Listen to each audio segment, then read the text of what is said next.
So let's jump into this. So just give me 1 second to pick this up. All right, hello everybody, and welcome to the Breaking the Glass Ceiling session with Lauren Tedesco. My name is Charmilla, and I am from the Honors Bachelor of Early Child Leadership degree program at Sheridan College. And I'm super excited that all of you have joined us here today. It's going to be a great session, but before we begin, we do have a few housekeeping points to share with all of you about how this session will work.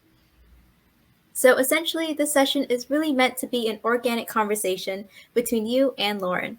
I will be the moderator for the session and will start us off with a couple of questions, but then from there, we really do hope that you will lead the conversation. These sessions are smaller and more intimate and interactive. We encourage you all to turn on your mic and camera for the duration of the session if you feel comfortable to do so. And in order to do that, all you have to do is click on the Share Audio and Video button on the top left corner of your screen. And from there, the moderator for the session will be able to then approve you and have you join us on the screen. There is a limit, however, to how many people can come on the screen at one time, but worry not, we will rotate through the attendees to ensure that everybody that would like to come on the screen will get a chance to do so.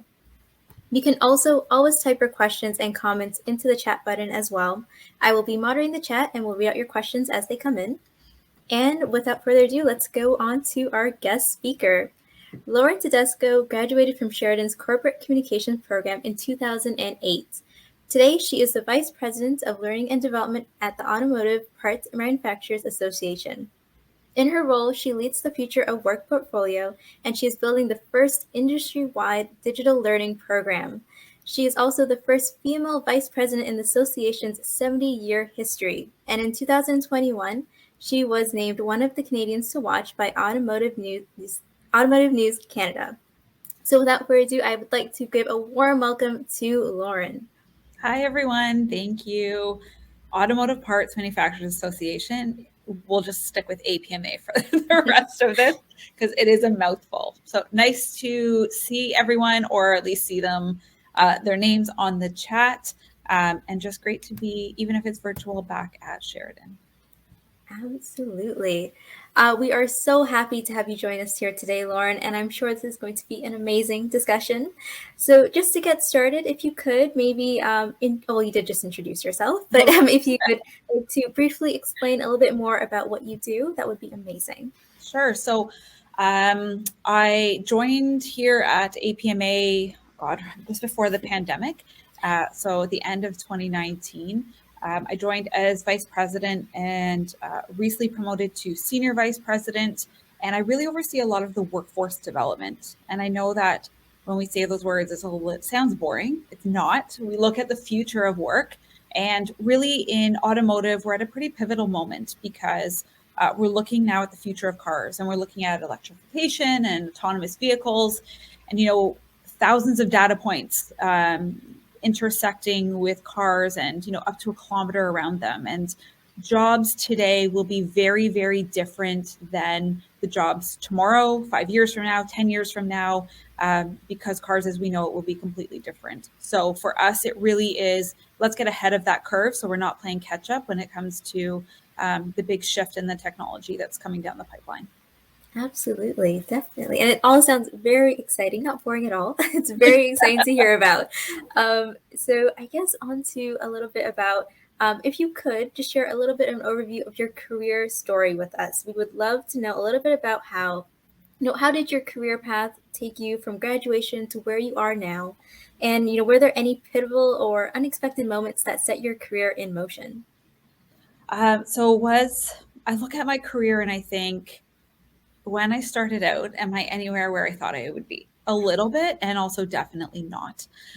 So I graduated from U of T and I thought, okay, this is great. I can write an essay, but what else can I do? Because there wasn't a lot of hands-on skills coming out of university. And so I went to Sheridan for the Public Relations Corporate Communications program to find some real skills and to, build up my resume and think, how can I go out there and say, here's the things that I can actually do, and they're tangible and they're real. After Sheridan, I would say definitely more than any kind of training or education, Sheridan was for sure the launch pad for my career. And I keep going back to Sheridan. I taught there a few years ago, and just continue to look for ways because it's been so important to my career. After I left there, I was one of the really lucky ones that we did some interviews and I got the chance to, right out of my program, land an internship. That was in 2008. And then the world fell apart with the economic crisis. And I was lucky to hold on to what I had. And I had the chance to work in PR agencies and I went into politics. And now I'm, in the auto sector. I never in a million years thought that I would be here. I was a summer student at APMA 15 years ago. No, 20 years, who knows how many years ago. I didn't think I'd be back here. And my career path has been all over the place, but everything has really been anchored. And this isn't because I'm here today talking about it, but a lot of it has really been anchored in Sheridan. And you have really, it's really clear when you get to look back and you're this many years out. When you're in that moment or the first few years, you can't really make those connections. But I think in terms of my career path, I am the person who has a 5-year plan and always thinks about my next step. And I would say most of the time it didn't really go where I was expecting it to. But just being adaptable and trying to, we're all figuring it out. You think, oh, I'm new and I'm graduating and what am I going to do? I'm still that way. And I love where I am now, but I do think ahead and I have no idea what that looks like and it feels unsure.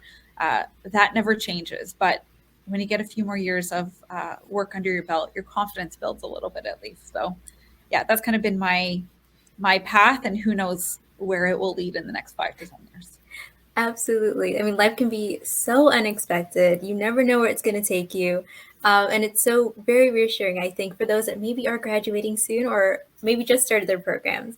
I think it is definitely reassuring to hear that, even if you're not too sure where life's taking you or, you might end up in a place you never thought you were before, that it'll work out in the end. Hopefully that's the case. And it's all about adapting. And, I really like that you highlighted the idea of hands-on learning. I think that's an amazing kind of aspect to highlight and Huge. Yeah. something that Sheridan offers, for those that are here, something that Sheridan offers. And I think it's great that you're able to kind of highlight those kind of key aspects and experiences that might be beneficial for those that are listening.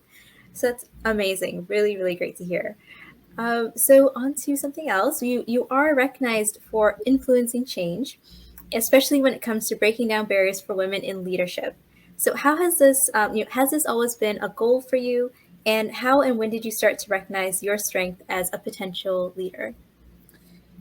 I could tell you about, training and investment of, companies and how they do leadership. I will say straight from the beginning, my mom likes to tell a story that in kindergarten, she was worried that I was a follower because she only got a little snapshot of what life was like in the classroom. And when she went to the parent-teacher interview, the teacher was like, no, your daughter's a leader, no question. And very persuasive one. So I, for a very long time, and I still am a huge introvert and, but trying to get more comfortable in the space of leadership. It's definitely been uncomfortable in that path, trying to figure it out along the way or being able to step into it when people are looking to you and no longer just being responsible for yourself, but the growth and potential of others.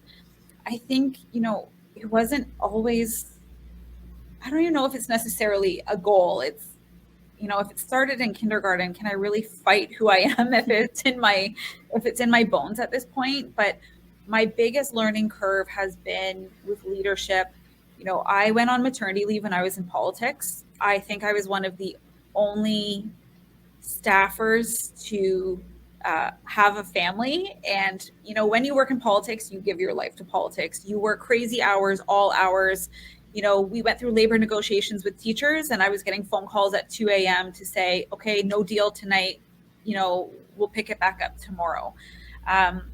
But when I look at my really big shift was, I moved into the director of communications for the Minister of Education when I came back from mat leave. And I came back early because there was no pressure to, but I loved my job and I loved what I was doing.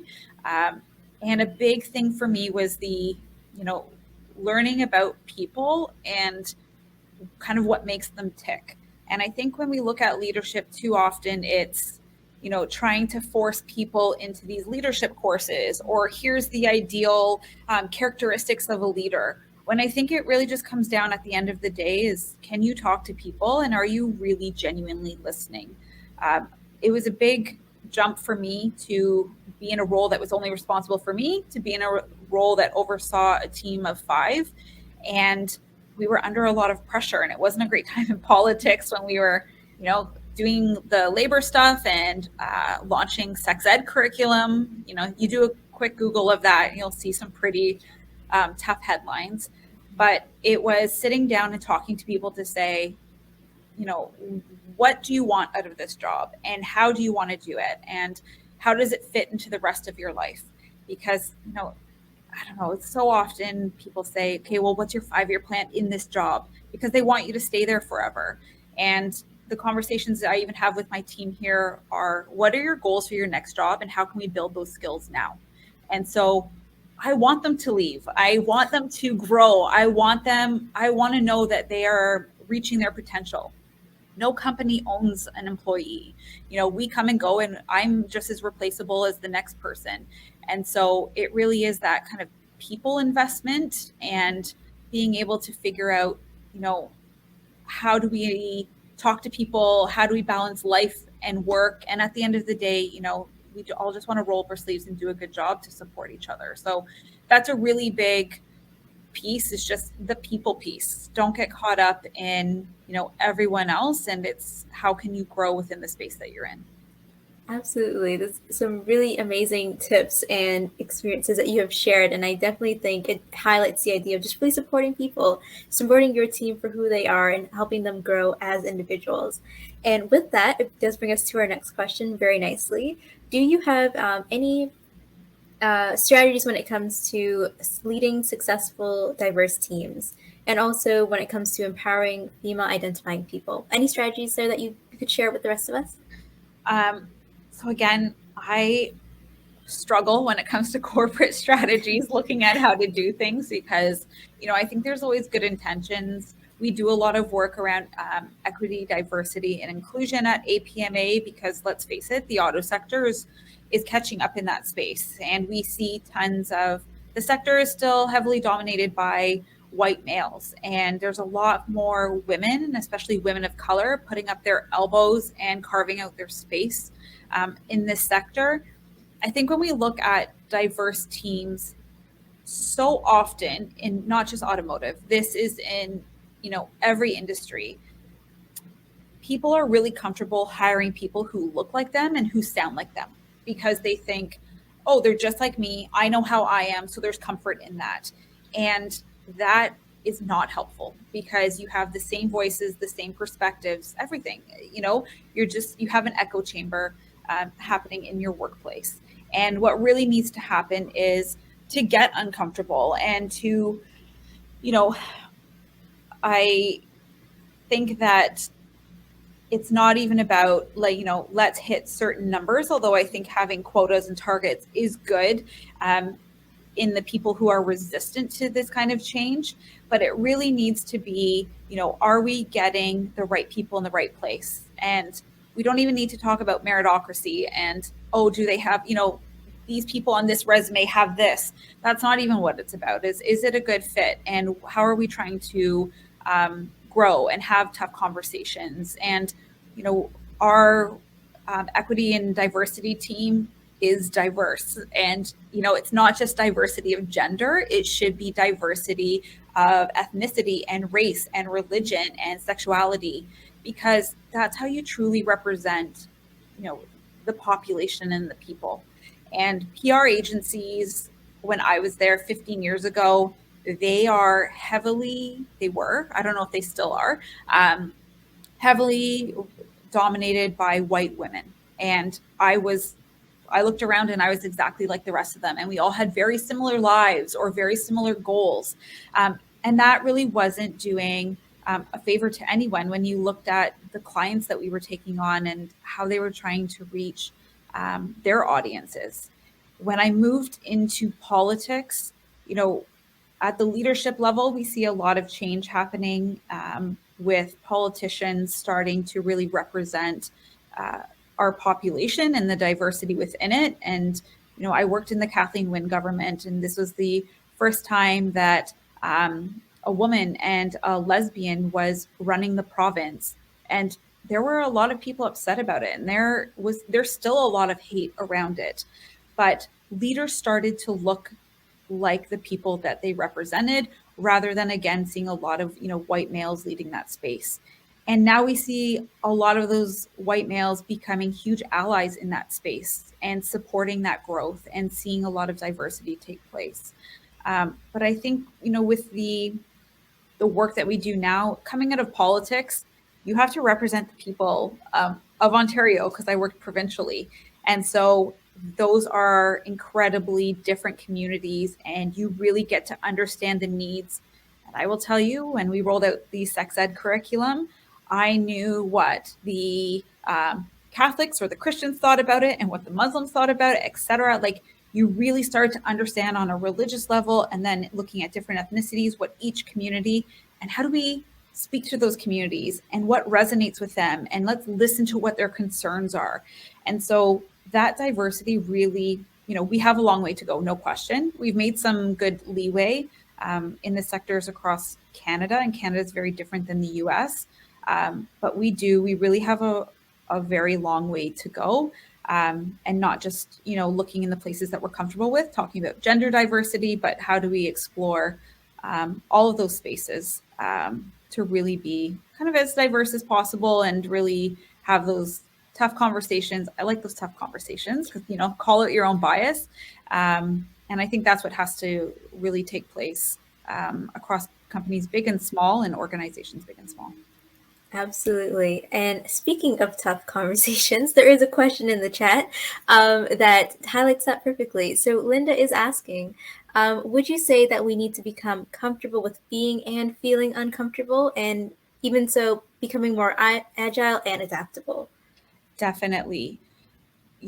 I go out there and talk to automotive companies, and quite frankly, there are tons of small companies in small communities that just don't have a lot of diversity. And so they say to us, well, I want to have a more diverse workforce, but that's just not who our population is here.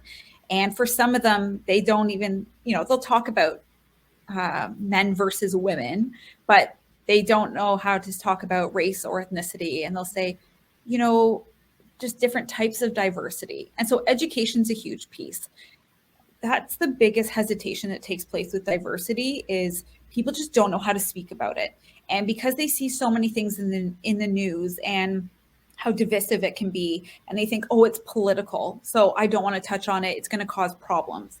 But I think we're now at the point where if you're not talking about it, if you're not figuring out a way to get educated on it, that's going to become the real problem, that you're not making those efforts. Here at APMA, we're even doing, next week, I'm doing a diversity webinar, and it's EDI 101. You want to start talking about EDI in your company? Okay, so here's some basics. What is diversity? It's as simple as that. And so it's so important that at least you can be wrong. You can change your opinion. And I think for so long, a lot of the conversations, even in the media, we see things come up from 5 years ago and they say, oh, look at this person, they made a very insensitive comment. But has that person grown since that point? Have they recognized their faults? We have to allow for that growth and acknowledge that growth and change, and to be able to say, I changed my mind, or I made insensitive comments and I've learned since. And that really creates more comfort if you're allowed to make those mistakes, or at least be able to call yourself out to say, I just don't know. So yes, totally. The uncomfortable conversations, they need to happen. I love when they happen. I think it's so much fun because you come out the other side a better person for it. Absolutely. And I agree with Corinna. It is an amazing point to make. And great question, Linda. Do let us know if that helped answer your question, or if you have any follow-up questions. And for those of you that are also with us, any questions at all, please feel free to put them in the chat, or even come on audio and video and connect with us that way if you feel comfortable to do so as well. That's great to hear, Linda.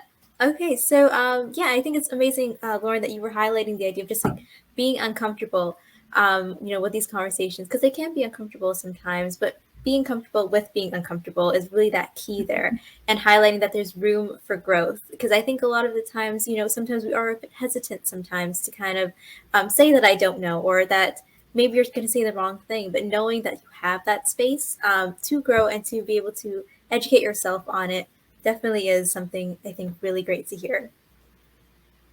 Absolutely. All right. Does anyone have any other questions? Again, please feel free to come on the chat and type them in, or even come on audio or video if you feel comfortable to do so. We're very friendly here, I promise. Right.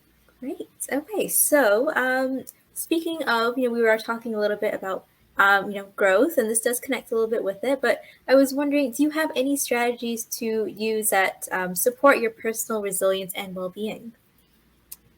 I definitely don't have this figured out. And if anyone does, put it in the chat because it doesn't matter what point in your life. I think things are always changing. And so the resilience and well-being, I would say you're definitely not going to reach a point where you achieve it and suddenly you've hit it and that's it. You've reached some unlocked level and this is it going forward.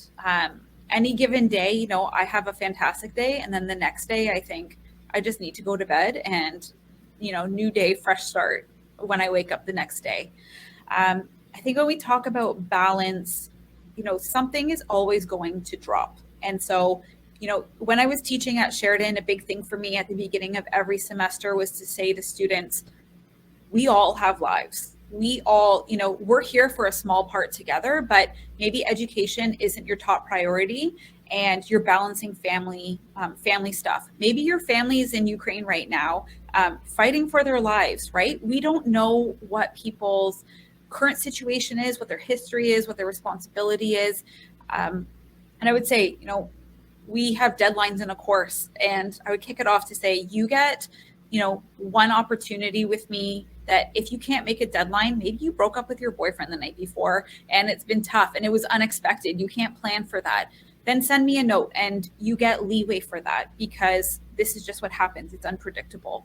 And so creating spaces like that and environments like that and seeking out workplaces or leaders that are like that, you never know, obviously, but I think it's important, and it's important that we don't always have to stick to the rules. With balance, what I've learned is not everything is going to go well every single day. So do I try to balance all 10 things at the same time and drop a bunch that I didn't expect? Or do I just understand that, okay, maybe my family is not the priority today and we're picking up takeout on the way home because we're not making dinner? Or maybe it's I have to put work on the back burner because something's happened elsewhere in my life, and I've taken care of what I can, but I just have to put off the rest of the stuff till tomorrow. It's that choice with what can I drop on purpose and prepare for and pick up, or what do I let crash to the ground that was unexpected and takes a lot more effort to clean up. You can always do your best effort, but really at the end of the day, I think just accepting your fate that it will not always go super well, and how do you choose to see that and recover from it. And I think just thinking back to my time at Sheridan and looking at my first couple of jobs, you so badly want to perform well and do well, that you kind of lose yourself as a person because you are so caught up in everyone's expectations, your colleagues and your coworkers, the leaders. But it really is just important to remember, we all go home to families at the end of the day, and that, there was a woman when I worked in a PR agency, and she ended up staying all night to meet a deadline, but didn't tell anyone. And they were quite horrified the next day when they learned, but there was no communication and she felt the pressure. And, we showed up the next day and we thought, why are you still in the same clothes? And she whispered to us, I didn't leave because I was so far behind because the workload was too hard. And that's the type of thing. Communicate about it, talk about it. And you don't have to, spill the beans on what's happening in your personal life, but say, hey, I have a couple of things on my plate in the next couple of months. It's tough. How can I work with you to figure out that balance? And, good employers will come back to you to say, here's how we work together. Bad employers, it'll give you a hint of, should I look for my next split, my next workplace that can support that.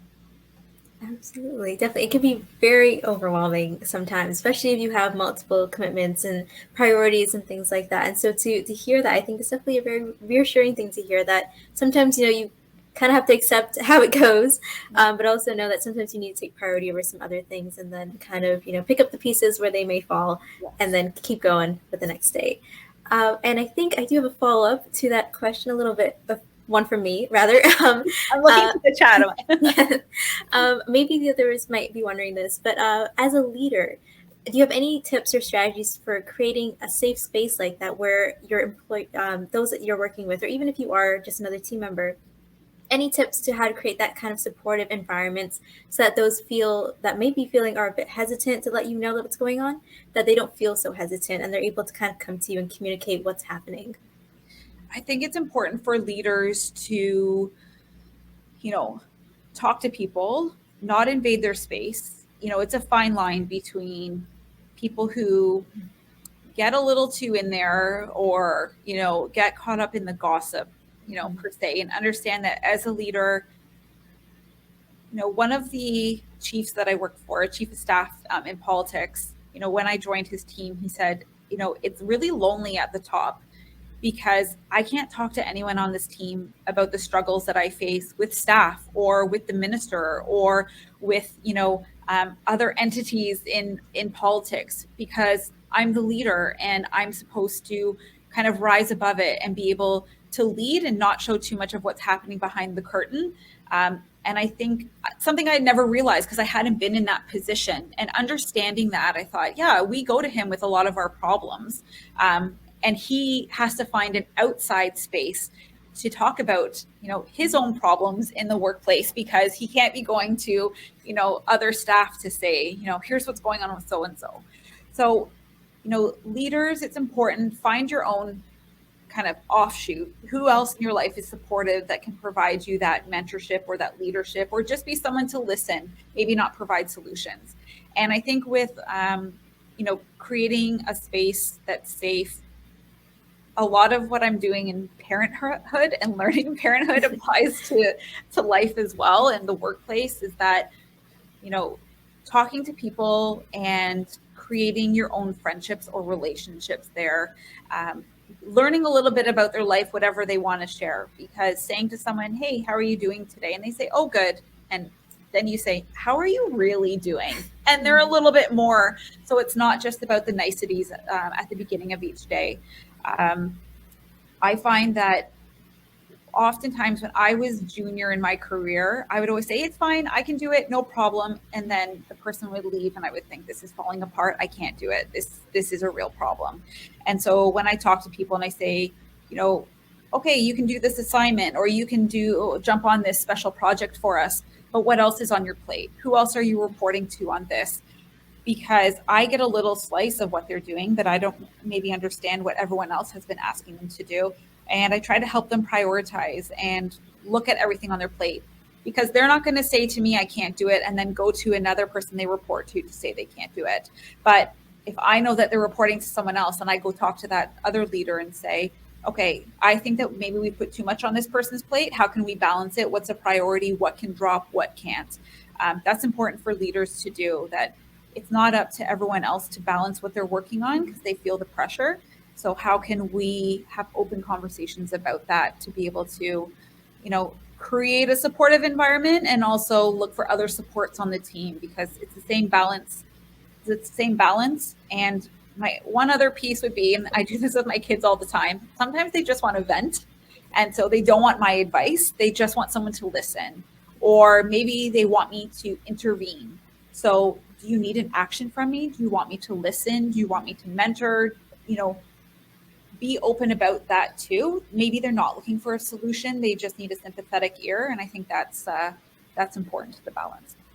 Absolutely. And I think it's great that you highlight the supportive bit of that. I think as leaders, sometimes, we're in that position to kind of give out tasks, support them the best we can, but oftentimes our team members, maybe they're a little bit hesitant about sharing those things, or maybe they're not quite sure where to go about in terms of prioritizing. So it's great to hear that as leaders, we can actually step in that situation and help maybe figure out what could be more prioritized versus, what could be left of it in terms of tasks. It's really great to hear. I think you should be in communications. You are so Oh, succinct compared. I might. That was an excellent summary. I could have said that a Oh, no. lot. You said it perfectly. You're perfectly worded. And I would hate to butcher it in any way because I think it's just the way you communicate it has certain meaning to it that I would hate for it to lose. But on that note, there is a question from Linda. Again, another amazing question. So she says that as an interaction designer, I'm very curious about the digital learning that was mentioned earlier. Can you elaborate more on that? Oh, my real work stuff. Yeah. So pre-COVID, a lot of the training that took place in the auto sector was happening on the plant floor. And with our small and medium-sized businesses, which really make up most of the auto suppliers across Canada, we wanted to think about how could we get more training into the hands of employees and make it, remove those barriers. And barriers weren't just, things like, oh, I'm on the production floor, or oh, my company doesn't believe in this. It was, you can't carve out that time, or you look at production work, it really looks at you're working all different hours and you're not sitting on a computer. And I think a lot of the training that happens right now, or the training that we talk about when we look at corporations, is looking at salaried staff or looking at those working in offices. I'm taking a course right now through an organization called Cadia. It's from on Fridays between 12 and 1:30. I am sitting at my desk anyway. I can log on. I can do that work. But someone who's on the production floor can't. They don't get to, they leave, and that lowers quotas. And, teams are very competitive. And so how could we, provide something that would really be directly in the hands? So the digital learning program, we partnered with government on it. It was a real effort through some of the leaders across the auto sector, our big companies, to say, we do a lot of training, and it's how do we get it to our others in our supply chain? Because even though we're all super competitive, ultimately, if one piece of that chain breaks, the entire supply chain falls apart. So pre-COVID, we were ahead of the curve. Now we're just right in there with everybody else. And so our digital learning program, we look at health and safety, lean manufacturing, leadership, quality assurances, and it's broken down into micro credentials, and it's broken down into, maybe you're taking a 1 hour course, but it's a 5-minute video and it's a few minutes of reading, and you play an interactive game. You can do it on your phone, on a tablet, on a computer. So if work, some small companies, they just don't have computers available, but they have Wi-Fi, so you can do it on your phone, or you're doing it on your own accord. So you can, maybe you were at home doing it on your tablet and you're taking the bus into work. You can sit there and do it on your phone while you're heading in. And so it's trying to break it down so that we're not taking people away for days or hours at a time. And trying to make it fun as well and interactive, because we don't want them sitting there staring at a screen, listening to someone drone on. It's totally at your own pace. And we've really focused on kind of the, introductions to a lot of different things that happen at that entry level position when kind of, everyone under a manager, because so much training happens for senior staff and above. But how do we really get that into the hands of the production floor? And honestly, just trying to change the culture in automotive into that professional development, because we want people to stay here. We don't want to lose them to Amazon for another $1 an hour. We want them to see that there's really meaningful careers that take place here. So we want to invest in them now. Absolutely. And Linda said, I agree, Linda, it sounds very cool. And it sounds like an amazing program. And I love that it's bite-sized information, that it's, it's fun, it's interactive, and that you can work at it at your own pace. I hope it's fun. It sounds fun. That's what we're aiming for. Health and safety can get a little dry, but we've done our best. Absolutely. I think with anything, as long as you get, you try your best, I'm sure it can be as fun as possible. Yes. Add a little fun to it, a little bite-sized information. I'm sure it gets them there right. So with that, there is another great question in the chat.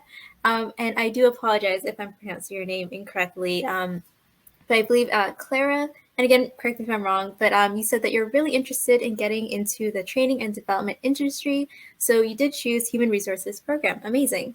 I should be graduating this April, but I do find it hard to get my foot in the door. Do you have any recommendations? So it might be Sierra, but I might Oh, also be Sierra. Oh, I'm pronouncing it sorry. wrong, and I apologize. That's a really good question. I would say when I started out in my career, I have never gotten a job through an application. And when I think I was in my first job in PR agencies. Oh, thank you. Okay, Sierra. Apologies. Excellent. Apologies, Sierra. So I would send out, this is going to sound so strange, but I would send out emails to people. I would creep them on LinkedIn for jobs that I wanted down the road. So I actually emailed the director of communications at the University of Toronto because I thought, how cool would it be? Like her job must be awesome.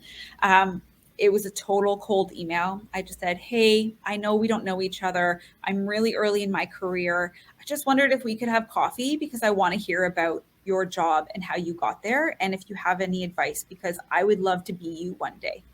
Um, People are super receptive when you say things like that because you're not saying I'm looking for a mentor or I'm looking for a job. You're really just trying to build your network and you're not asking them for anything except to hear about them.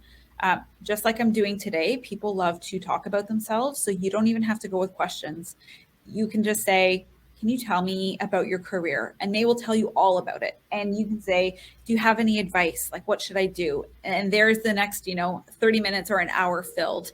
Um, it is awkward and it is uncomfortable, but she invited me down to her office and we had coffee and she was the one, her name's Lori and I can't think of what her last name is now, but I think I should send her an email to say thank you because I mention this story all the time. But I said, I think I want to get into the university. And she goes, okay, listen, I love my job, it's great, but it's not super exciting, but that's fine because this is where I am in my career. I have a million other things to do. She goes, you like politics, go into politics. And she had worked for the NDP and I was interested to go work for the Liberals. And she was the one who really kicked off my efforts to go into politics because she said, you love it. This is where the action is. You are so close to the center of power. You get to see how decisions are made. You meet amazing people, and that will really set off your career where I think you want to go. And that was kind of a real kick in the pants for me because I thought, I'll stay in PR agencies and then move into education. And that was, it's hard because you see jobs and you want to apply, but then you see LinkedIn when it says, 1,500 others and this is where you rank. And it's so defeating, especially at this point where everything's virtual. But building out that network and asking people and talking to people because I would just put it out there. Anyone who I was talking to say, yeah, this is kind of what I'm interested in. Any advice or do you have anyone in this space? And all of my jobs, it's not just luck. And someone said, hey, here's a job. Here's an introduction, another introduction, and another introduction. But kind of that's where I've been. It's been word of mouth and putting yourself out there, even though honestly it's exhausting and most of the time not super rewarding, but you get to fall back on that network at some point. Absolutely. Yeah, I think that key aspect, networking and also just the coffee chats, I think it's a great kind of experience to have. Sierra, does that help to answer your question? Let us know in the chat. And if you have any follow-up questions, by all means, you can pop them in the chat too, or even come on audio and video if you feel comfortable to do so. Absolutely. Coffee chats are really great. Great. Awesome. And I do apologize, Sierra, for mispronouncing your name there. But thank you for your question. That was an amazing question. Great. Awesome. So again, anybody, if you have any questions at all, please put them in the chat or hop on audio and video if you feel comfortable to do so. But since we are, talking a little bit about putting yourself out there, connecting a little bit back to leadership, leadership can sometimes, feel like a very heavy word, or a title reserved just for CEOs or managers. But what we're learning today is that anybody can be a leader. And anybody can drive change and inspire lasting connections. So I would love to hear some thoughts from you, Lauren, on this. And do you have any advice for anybody on how they can drive change and inspire those lasting connections? Trying to think how to put things diplomatically. So I think that leadership, we kind of get caught up in kind of the BS around it. I won't swear on this, but of what we think leadership is, or we see like the top 40 under 40 and leaders in the industry. It's one brief snapshot of what someone is doing or what they have, all that hard work has led up to that mountaintop, but you don't see behind it and everything that's taken place. And leadership is, I think, too often, we give it some sort of badge and we think that, we try to recognize it and we try to, uphold it. And it's something that we can easily see in our lives. But I think it's boiled down to something so much smaller that we might think is insignificant and it's really not. We talk about leadership and investing in it, but do I think what I'm doing in my day to day, am I like, I'm a leader? Not at all. I think I love the work that I do. And I like, I'm trying to find ways that I get that personal growth out of it and the joy out of it, and to wake up and want to do what I do. When we talk about leadership at the ground level, you could take a million courses in it, but some people are just leaders and some people are not meant to lead people per se, or maybe they're meant to lead a cause.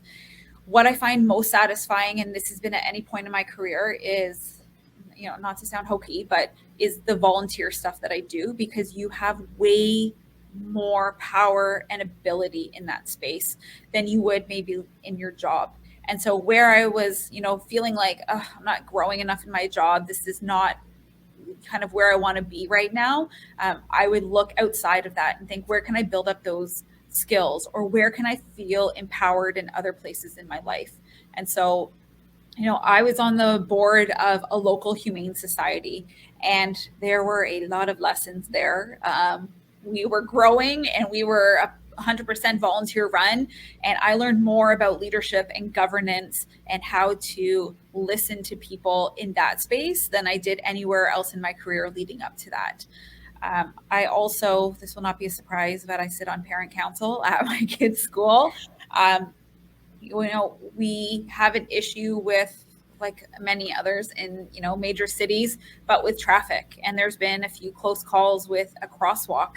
And that's something that I don't ever want my kids to walk to school, because we see that. And so we talk to our city councilor, we talk to the school, we talk to the local police.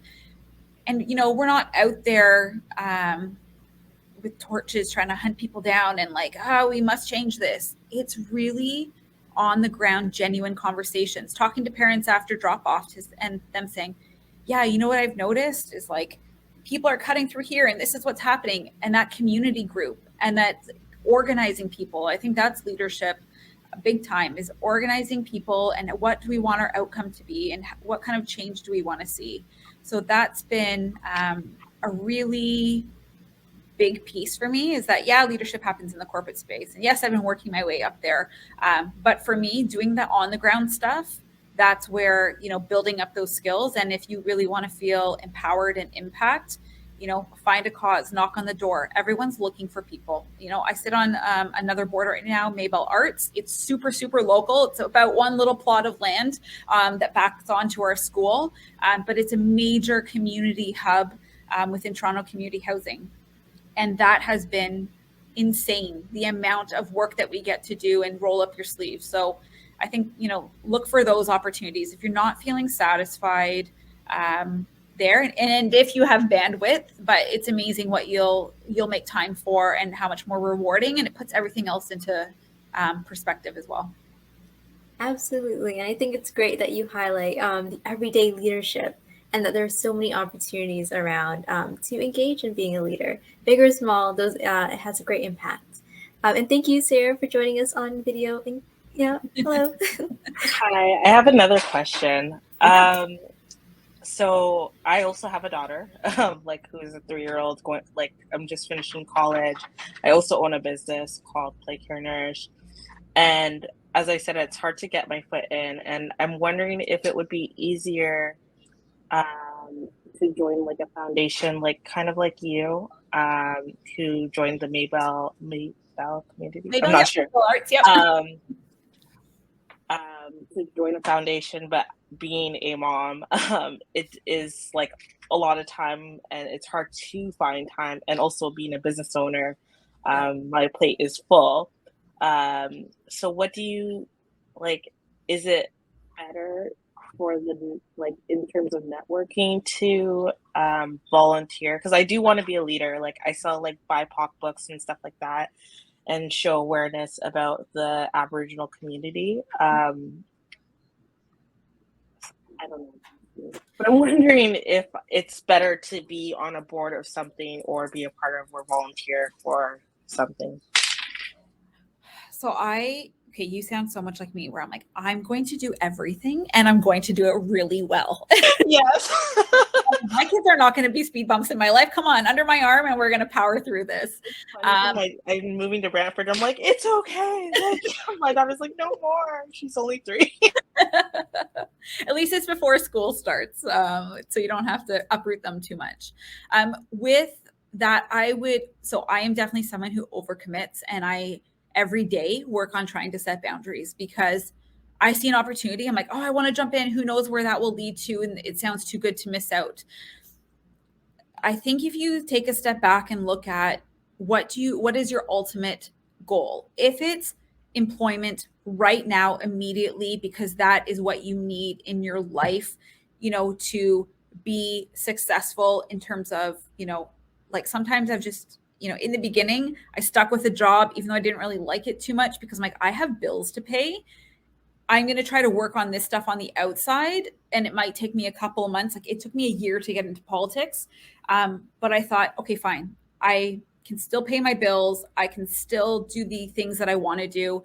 I'll take a hit on this job, but I'll work towards this piece so I can volunteer and build up that skill set, or I can figure out how to network in this space by joining like a local like communications branch of, I can't remember what the organization is called for communication professionals. So I found those opportunities. If it is longer term, and you can kind of stick with what you are currently doing, then I think invest in those spaces like volunteering, because it takes time to build those skills and to, say, here's where I was a leader.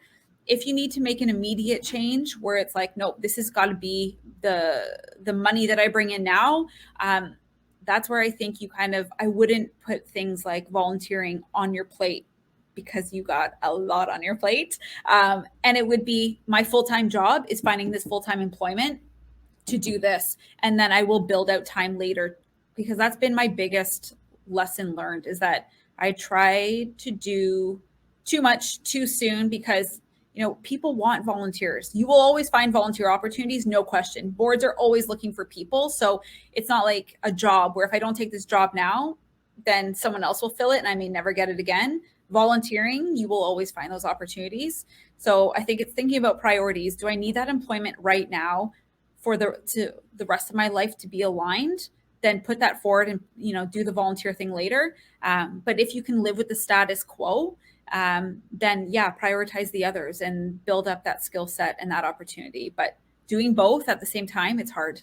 It's really, really hard. I have a million Zoom calls with my kids. I'm in my office today at work because my kids are running around and I'm like, this is life, guys. Like when I volunteer, I'm like I'm offline, I'll listen, but I'm off camera because we're doing dinner time and you guys have some reason booked this at 6:30. Like it doesn't work. So yeah, that's the real lesson learned, is I want to do it all, but what serves my immediate need right now?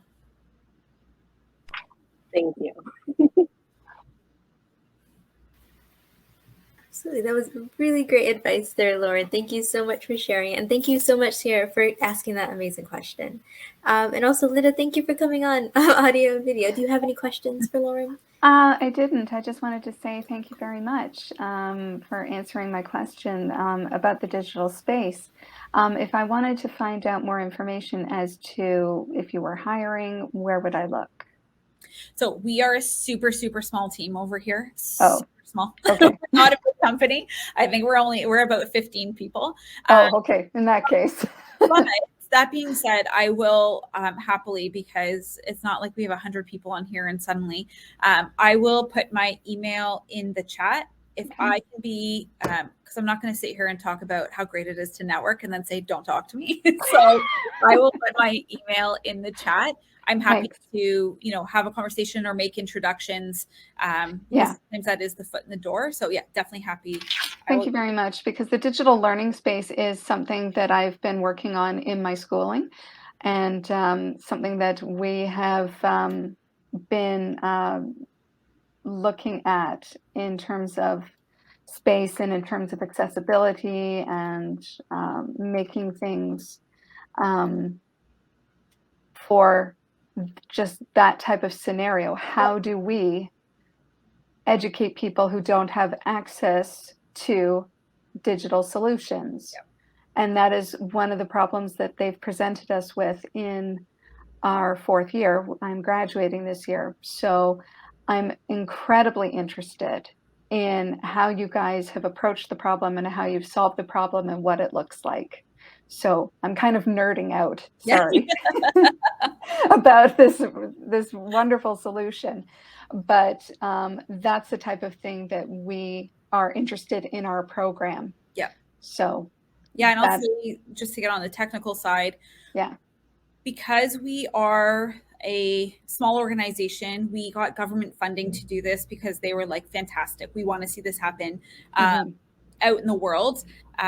It's really difficult. Like, we can build it, but will they show up? So that, we just got hit with huge supply chain issues and, microchip shortages, and they had to put people on temporary layoffs or get people to sweep floors that would, usually be doing some really high level work to keep people employed.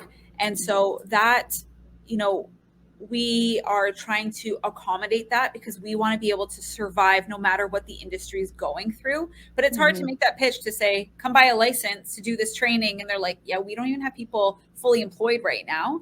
And then on the technical side, we wanted to build it from the ground up and build our own LMS. We don't have the skill set or the money to keep that going. So we can spend all this money building it, but that's a huge financial burden to take on for a small team. And like, how do you have cybersecurity support? And what if it goes down? And how do you do the hand holding to register people? And so we did partner with Skillsoft.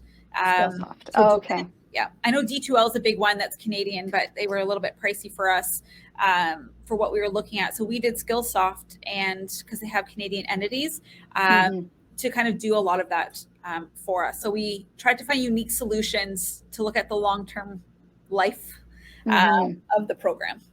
That's great. Thank you so much. So thank you for satisfying my inner nerd. Happy to. Amazing. Yes, great conversations happening here. And we do have time for one more question. So anybody at all, as we only have about 5 minutes left in this session. And I have to say, this hour just flew by. A lot of amazing questions. So again, last questions, let us know in the chat, or feel free to come on audio and video. I had to plug in my computer to get through the last few minutes. We'll pay attention to that battery. All right. Okay. Any last questions? No? Okay. Well, I have one last question. So I'll take the last question then. So Lauren, do you have, what final piece of advice do you have for students to help ignite their leadership potential? I like this question because our program coordinator at Sheridan would always ask for this for the last class of the semester or of the program. The best piece of advice that I definitely got from someone in my first job he would always tell me, don't come to me with a problem unless you have a solution. And it doesn't have to be the right solution. I just need to know you genuinely thought about how to solve the problem. Because I think too often people come forward with complaints, or here's an issue, or here's a problem, but you really want to set yourself apart. Come to them with a solution, because most of the time it's something they've never thought of. Or, I step back and I think, wow, they really took the time to think about this, not just report up a problem and, walk away to say good luck, but they've rolled up their sleeves to say, here's my experience, here's how I think we can address it. And way more often I was included in higher level discussions because I'd come forward with a solution. 99% of the time it was not the right solution, but it was kind of taking that leadership role to come forward. And, you're not stepping on toes, and you're not, stepping into a space that you shouldn't be. I think it shows that you're genuinely invested in the work that you do. And kind of just a nice little piece that someone told me when I quit my first job. I left one PR agency to go to another PR agency that was in the same building, 3 floors apart. So awkward in the elevator sometimes. But the president at that time at my first job, when they sent out the notice that I was leaving, I was very worried. Some people give you the cold shoulder, and, that's really a personal problem. It has nothing to do with you.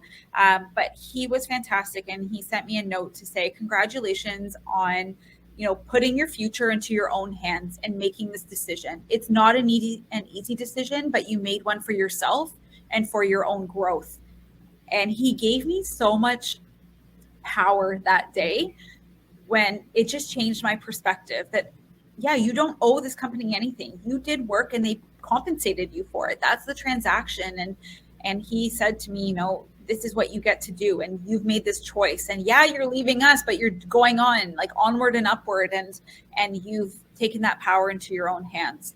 And my last piece is that, we talk about these great little pieces of advice, but I would say, if you need to burn a bridge, go ahead and do it. And, don't scorch the earth and burn everything down around you with it.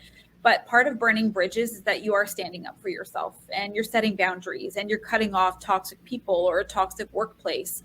And it's okay to do it. I look back and there's times definitely I should have walked away and not given people that power over me. And it had more to do with them and their issues than me and my performance. And so, be able to make that decision for yourself and be able to cut them off or quit. But sometimes burning that bridge that you'll never cross again is totally worth it. Absolutely. Sometimes you need to do what's best for you to help you thrive and grow in life.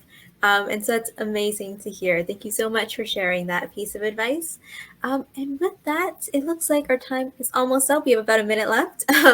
So if anybody does have any last minute comments they'd like to share in the chat, by all means, please do so. And Prerna, you have an amazing comment in here about setting boundaries both personally and professionally is so important for your personal journey and well-being. Absolutely. Oh, thank you. And seriously, email me. Yes. And you don't have to do it today. Don't be like, I should email her right now. If you want time to think, or it's a year from now and you say, hey, I saw you on the Sheridan Ignite conference, just throw in that little line and I'll still be here at APMA. So send me an email and I'm happy to chat if it's just a discussion or an introduction, or, happy to do it, because this is why I am where I am, because the same people did this for me. Thank you for taking the time to speak with us. We really appreciate it. Thank you. Yes, thank you. Great. Thank you both.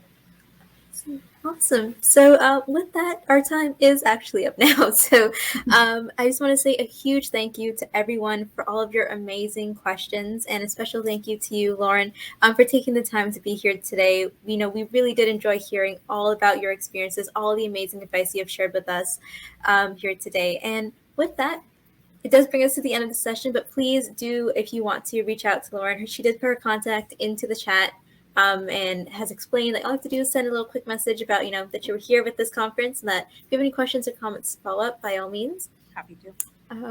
So with that, this session is coming to an end, but fear not, we are now going on to a break.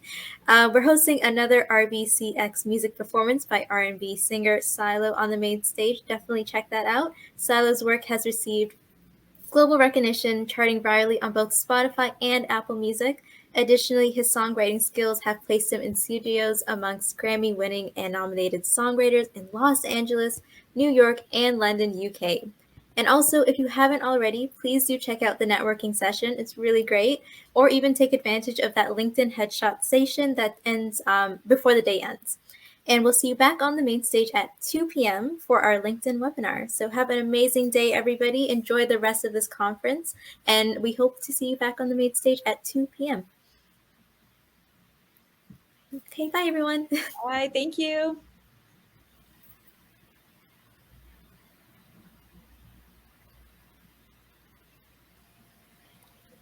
Thank you so much, Lauren. I know there's still a few. Oh, there's still 7. I just didn't want to log off and you guys are like, where did she go? We really appreciate your time with us today. This was a great discussion. Excellent. Thanks. I miss being at Sheridan so much. So it's so nice to do this stuff again. So you guys were phenomenal, like so organized. Honestly, you were phenomenal hosts. Like the questions, the everything. Like you guys did a phenomenal job. You definitely did a great job, Charmilla. All credit to the questions. Some really great questions. You're so natural, and you're honest. If you want to go into communications, let me know, because you were like, here's the key messages coming out of every answer. I'm like, wow, much better said than when I did. So great job. Thank you. I really do appreciate that. But again, just a huge thank you to you for this amazing discussion. I mean, I've took away so much from this, going away with this discussion and all the advice. I really do appreciate coming out and sharing your time with us here today. Thank you. Thank you both. Thank you. Have a great afternoon. You too. Thanks. Bye. Bye. Bye.